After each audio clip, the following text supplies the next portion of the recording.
প্রিয় দর্শক, আবার একটা গুরুত্বপূর্ণ জিও পলিটিক্স আপডেট নিয়ে চলে এলাম আপনাদের কাছে। আবারও বিতর্কের কেন্দ্রবিন্দু ডোনাল্ড ট্রাম্প। এইবার সরাসরি আক্রমণ ভারতের দিকে। 25% ট্যারিফ শুল্ক বসানোর পর ভারতের ওপর রাশিয়া থেকে তেল না কেনার প্রেসার ক্রিয়েট করছে ডোনাল্ড ট্রাম্প। রাশিয়া থেকে তেল না নেবার দাবি করেছে ডোনাল্ড ট্রাম্প।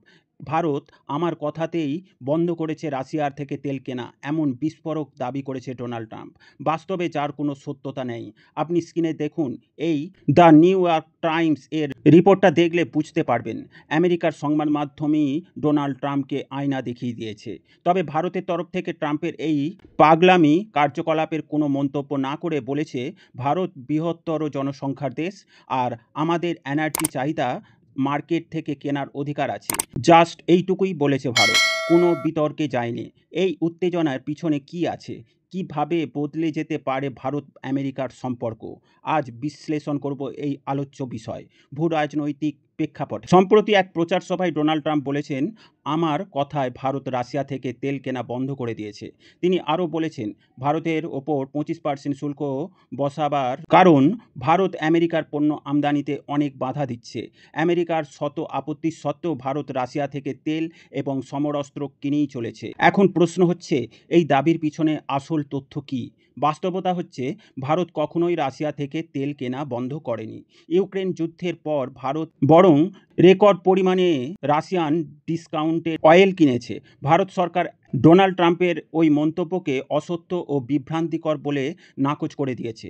এক্ষেত্রে ট্রাম্পের বক্তব্য হয়তো মার্কিন জনগণের সামনে নিজের কঠোর নীতি দেখানোর চেষ্টা, কিন্তু এতে ভারতের মতো কৌশলগত সহযোগী দেশের সঙ্গে সম্পর্কের ওপর পড়বে নেতিবাচক প্রভাব। এত বড় হুমকি, ভুল তথ্য প্রকাশের পরেও ভারত সরকার একেবারেই সংযত ভঙ্গিতে প্রতিক্রিয়া দিয়েছে।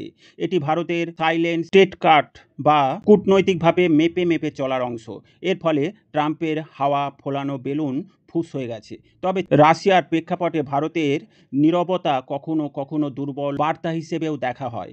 বর্তমান ট্রাম্প প্রশাসনের সঙ্গে ভারতের সম্পর্ক বেশ ভালো হলেও ট্রাম্প বর্তমান পদক্ষেপে এই সম্পর্ক কতটা ঝুঁকিতে পড়বে, সেটাই এখন বড় প্রশ্ন।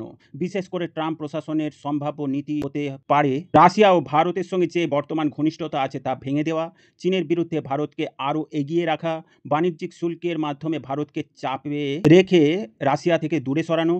ডোনাল্ড ট্রাম্প এর আগেও বিতর্কিত মন্তব্য করেছে ভারত নিয়ে, যেমন ভারতকে শোচনীয় পরিবেশ সৃষ্টিকারী দেশ বলা।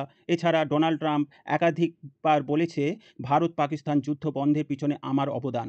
ভারতের ট্যারিফ নীতি নিয়ে ভয়ানক মন্তব্য। মোদির সঙ্গে বন্ধুত্ব থাকলেও তার ভারত নীতি ছিল চাপ প্রয়োগ নির্ভর। তবে ট্রাম্পের এই নীতির জন্য বিপরীত ফল হতে পারে। ভারত চীনের আরও কাছে চলে যেতে পারে। তাহলে কোয়াডের ভেতরে ভাঙন ধরতে পারে।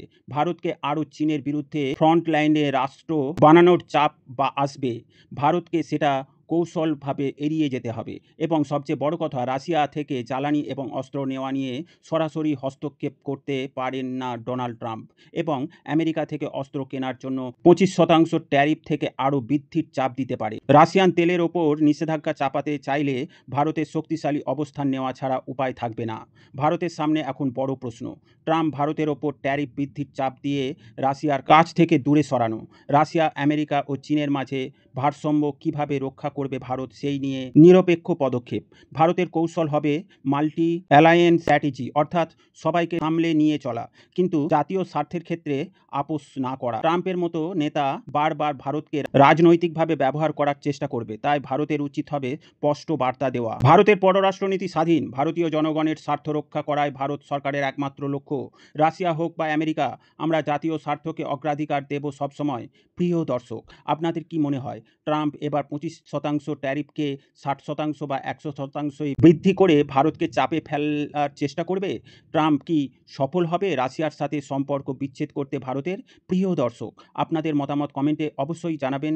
ভিডিও ভালো লাগলে লাইক করবেন এবং সাবস্ক্রাইব করে গ্লোবাল নলেজ বাংলা চ্যানেলের সাথে জুড়ে থাকুন।